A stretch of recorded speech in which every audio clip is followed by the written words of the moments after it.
Dear students, ये CPM method critical path method के एक एग्जांपल है जहाँ पर आपको डिफरेंट एक्टिविटीज़ गिवन है और आपका उन एक्टिविटीज़ का प्रेडिसेसर आपको गिवन है और उन एक्टिविटीज़ की ड्यूरेशन आपको गिवन है।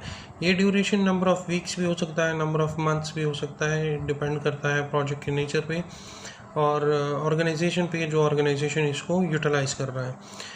क्वेश्चन का मतलब क्या है, एक्टिविटी ए का कोई भी प्रेडिसेसर नहीं होगा। दैट मीन्स हम एक्टिविटी ए को फ़ौरन स्टार्ट करा सकते हैं जो कि 8 वीक्स का टाइम लेगा कंप्लीट होने में। एक्टिविटी बी जो है उसका भी कोई प्रेडिसेसर नहीं है तो हम फ़ौरन एक्टिविटी बी को भी स्टार्ट करा सकते हैं, उसका 10 वीक्स का टाइम होगा। एक्टिविटी सी का भी कोई प्रेडिसेसर नहीं है और उसका 8 वीक्स का टाइम होगा। एक्टिविटी डी जो है वो ए के बाद शुरू होगा। जब एक्टिविटी ए कंप्लीट होगा उसके बाद एक्टिविटी डी स्टार्ट होगा और उसका टाइम आपके पास होगा 10 वीक्स का। इस तरह आपके ए से लेके आई तक तमाम एक्टिविटीज़ गिवन हैं, उनके प्रेडिसेसर्स गिवन हैं और उनकी ड्यूरेशन गिवन है। आपसे क्वेश्चन पूछा गया है, draw a network diagram, identify the critical path and find the project completion time. तो सबसे पहले आपने क्या करना है, आपने एक नेटवर्क डायग्राम बनाना है। देखें, एक्टिविटी ए, बी और सी का कोई प्रेडिसेसर नहीं है। दैट मीन्स आप ये तीनों एक्टिविटी फ़ौरन स्टार्ट कर सकते हैं। अगर लेट सपोज ये मेरा स्टार्टिंग नोड है जिसको मैं कहता हूँ नोड नंबर 1, तो ए बी सी का कोई प्रेडिसेसर नहीं है तो मैं यहाँ से फ़ौरन एक्टिविटी ए को स्टार्ट कर सकता हूँ। दिस इज़ नोड 2, ये मेरे पास आ गया एक्टिविटी ए और इसका ड्यूरेशन है 8 वीक्स का। इसी तरह एक्टिविटी बी का भी कोई प्रेडिसेसर नहीं है तो आप यहाँ से एक्टिविटी बी को स्टार्ट करा सकते हैं। Node number 3, this is activity B और बी का ड्यूरेशन है आपके पास 10 वीक्स का। इसी तरह सी का भी कोई प्रेडिसेसर नहीं है तो यहाँ से आप सी को स्टार्ट करा सकते हैं। ये आपके पास आ जाएगा activity number 4, node number 4 activity C और इसका ड्यूरेशन आपके पास है 8 वीक्स का। ठीक है, उसके बाद आप देखिए आपके पास है एक्टिविटी नंबर डी जो कब स्टार्ट होगी, जब ए एंड हो जाएगा और डी और बी इकट्ठे एंड होंगे। तो आपने डी को स्टार्ट करना है ए के बाद, लेकिन डी को एंड कहाँ पे करना है, बी के साथ। तो देखें यहाँ पर ए एंड हुआ है तो यहाँ से डी स्टार्ट होगा और एंड कहाँ पर होगा, जहाँ पर बी एंड हुआ है। तो यहाँ से एक्टिविटी डी स्टार्ट होगा, इसका ड्यूरेशन आपके पास है 10 वीक्स का। ठीक है, अब आप एक्टिविटी ई को देखो, ई कब शुरू होगा, जब ए एंड हो जाएगा और ई आगे कहीं पर यूज़ नहीं होगा। दैट मीन्स यहाँ से ई स्टार्ट होगा और वो एंड नोड तक जाएगा। तो उस ई एक्टिविटी से पहले हम बाकी एक्टिविटीज़ बना लेते हैं। एफ जो है कब स्टार्ट होगा, जहाँ पर डी और बी एंड हुए हैं और एफ और जी इकट्ठे एंड होंगे। डी और बी जहाँ पर एंड हुआ है वहाँ से एफ ने स्टार्ट होना है और एफ ने जी के साथ एंड होना है। तो देखें डी और बी यहाँ पर एंड हुआ है तो यहाँ से एफ ने स्टार्ट होना है। दिस इज़ नोड 5, एफ और एफ का ड्यूरेशन आपके पास है 17। एफ के बाद जी कब स्टार्ट होगा, जहाँ पर सी एंड हुआ है।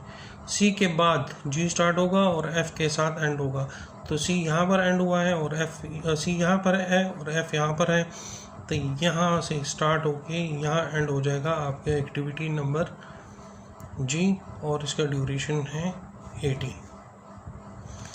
ठीक है, जी के बाद है एच कब शुरू होगा, जहाँ पर सी एंड हुआ है और आगे कोई नोड नहीं है। दैट मीन्स आगे कहीं पर भी एच यूज़ नहीं हुआ। दैट मीन्स एच जो है ये आपका एंडिंग नोड है। तो एच कहाँ से स्टार्ट हुआ है, जहाँ पे सी एंड हुआ है। तो सी यहाँ पर एंड हुआ है तो यहाँ से हम नोड को स्टार्ट करेंगे और यहाँ लाकर उसको एंड करेंगे। दैट इज़ नोड नंबर 6, ये आपके पास होगा एच और इसका ड्यूरेशन है 14 वीक्स। एच के बाद आई है, आई कहाँ से स्टार्ट होगा, जहाँ पे एफ और जी एंड हुआ है और आई आगे कहीं यूज़ नहीं हुआ। दैट मीन्स आई भी एंडिंग नोड तक ही जाएगा।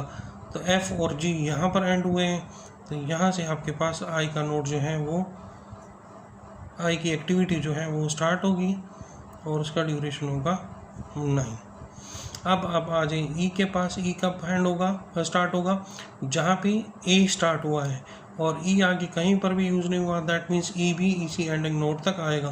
तो यहाँ पे ए एंड हुआ है तो यहाँ से आप एक नोड बनाओ और यहाँ एंड नोड तक इसको लेकर आओ, that will be e activity. और ई एक्टिविटी का ड्यूरेशन आपके पास है 16 वीक्स का। ठीक है जी। तो आपको जो पहला क्वेश्चन था ड्रॉ अ नेटवर्क डायग्राम, वो नेटवर्क डायग्राम यहाँ पे आपका बन गया है। बेटे जब आपका नेटवर्क डायग्राम बन जाए तो फिर आपका सेकंड जो पार्ट था आइडेंटिफाई द क्रिटिकल पाथ, अब आपने क्रिटिकल पाथ मालूम करना है। तो देखिए उससे पहले मैंने क्या किया, हर एक नोड के साथ मैंने इस तरह के 2 बॉक्सेस बनाए हैं। नोड 1 के साथ भी बनाया, नोड 2 के साथ भी, 3 के साथ भी, 4 के साथ भी, 5 के साथ भी और 6 के साथ भी। इन 2 बॉक्सेस में जो ऊपर का बॉक्स है ये लेटेस्ट कंप्लीशन टाइम को रिप्रेजेंट करेगा और जो लोअर बॉक्स है ये अर्ली स्टार्ट टाइम को रिप्रेजेंट करेगा। अब इन दोनों की वैल्यूज़ कैसे आएंगी ये मैं आपको अभी थोड़ी देर में यहाँ समझाता हूँ कि देखो इनमें आप वैल्यूज़ कैसे लिखोगे। पहली बात तो ये है कि किसी भी एक्टिविटी का स्टार्ट टाइम, जो पहली एक्टिविटीज़ हैं जिनका प्रेडिसेसर नहीं है, ठीक है जी। आप देखें जो क्वेश्चन गिवन था उसमें ए, बी और सी का प्रेडिसेसर नहीं है। जब जिनका प्रेडिसेसर ना हो उनका अर्ली स्टार्ट टाइम हमेशा 0 होगा। ठीक है। अब हमने नोड 2 का अर्ली स्टार्ट टाइम, इसको फॉरवर्ड पास कहते हैं। फॉरवर्ड पास में हम सिर्फ start time, early start time मालूम करेंगे। फिर जब हम बैकवर्ड पास करेंगे उसमें हम लेटेस्ट कंप्लीशन टाइम कैलकुलेट करेंगे। तो अब देखो नोड 2 का स्टार्ट टाइम क्या होगा, दिस टाइम कितना टाइम ले रहा है node activity A, 8 weeks. This 8 weeks plus this 0 तो मिलके क्या बनता है, 0 + 8 = 8। तो ये अर्ली स्टार्ट टाइम इसका आएगा 8। नोड 3 का आप देखो कि यहाँ पे अर्ली स्टार्ट टाइम आपके पास क्या आएगा। नोड 3 का इस नोड तक पहुँचने के आपके पास 2 रास्ते हैं। एक तो आप नोड 1 से नोड 3 तक डायरेक्टली आ सकते हो और एक आप थ्रू नोड 2 आ सकते हो, 1 से 2 और 2 से 3। अब इन दोनों रास्तों में से जो मैक्सिमम टाइम वाला रास्ता होगा आपने वो सेलेक्ट करना है। देखो अगर मैं 1 से 3 वाला रास्ता सेलेक्ट करता हूँ दैट मीन्स 0 + 10 तो आंसर आएगा 10। अगर मैं ये वाला पाथ सेलेक्ट करता हूँ 1 से 2 और 2 से 3 तो 8 + 10 दैट इज़ 18। तो 10 और 18 में से मैक्सिमम कौन सा है, 18। तो मैं यहाँ path value early start time इसका लिखूँगा 18। नोड 3 के बाद आप देखो नोड 4। नोड 4 तक पहुँचने का सिर्फ एक ही रास्ता है, आप 1 से डायरेक्टली 4 तक आओगे, दैट मीन्स 0 + 8 तो आपके पास टाइम क्या आएगा इसका अर्ली स्टार्ट टाइम, वो आएगा 8। नोड 5 देखो, अब यहाँ पर भी वही मसला है कि नोड 5 तक आप 2 रास्तों से आ सकते हो, 1 से 4, 4 से 5 या इधर से या इधर से। ठीक है जी। तो इनमें से जो मैक्सिमम होगा आपने वो चूज़ करना है। तो 8 + 18 दिस 8 + 18 इससे आएगा 26 और 18 + 17 इससे आएगा 35। तो मैक्सिमम आपके पास ये बनता है। तो इसका अर्ली स्टार्ट टाइम होगा 35। अब नोट 6 क्या कैलकुलेट करना है, तो 8 + 14 22, 8 + 16 24 और 35 + 9 44। तो मैक्सिमम ये आता है 44। तो हम यहाँ लिखेंगे अर्ली स्टार्ट टाइम 44। अच्छा जी, इसके बाद आपने क्या करना है, आपने बैकवर्ड पास में लेटेस्ट कंप्लीशन टाइम कैलकुलेट करना है। तो जो एंडिंग नोड है उसका जो स्टार्टिंग टाइम होगा अर्ली स्टार्ट टाइम, वही उसका एंडिंग लेटेस्ट कंप्लीशन टाइम भी होगा। यहाँ से फॉरवर्ड पास में हमने मैक्सिमम वैल्यू को चूज़ किया था, बैकवर्ड पास में हम मिनिमम वैल्यू को सेलेक्ट करेंगे। तो देखें नोड 6 से बैकवर्ड पास अगर हम यहाँ तक आएंगे तो 44 माइनस 16, ठीक है, एक आपके पास ये वैल्यू आएगी, एक यहाँ से जाते वक्त कैलकुलेट होगा। तो इन दोनों में से जो मिनिमम होगा फिर हमने उसको सेलेक्ट करना है। नोड 6 से नोड 5 तक जब हम आएंगे तो 44 माइनस 9, क्या आंसर आएगा, दैट इज़ 35। तो ये लेटेस्ट कंप्लीशन टाइम इज़ 35। उसके बाद नोड 4 35 माइनस 18, एक तो ये वैल्यू है जिससे आपके पास आंसर 8 आएगा, एक है 44 माइनस 14, इससे आपके पास आंसर आएगा 30। तो 30 और 8 उसमें आपके पास मिनिमम कौन सा है, सॉरी 35 माइनस 18 इससे आएगा 17, और 40 माइनस 14 इससे आएगा 30, तो मिनिमम इज 17।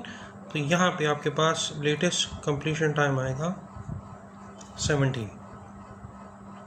उसके बाद नोट 3 की अगर हम बात करें तो 35 माइनस 17 दैट इज़ 18, तो ये आपके पास लेटेस्ट कंप्लीशन टाइम आएगा 18।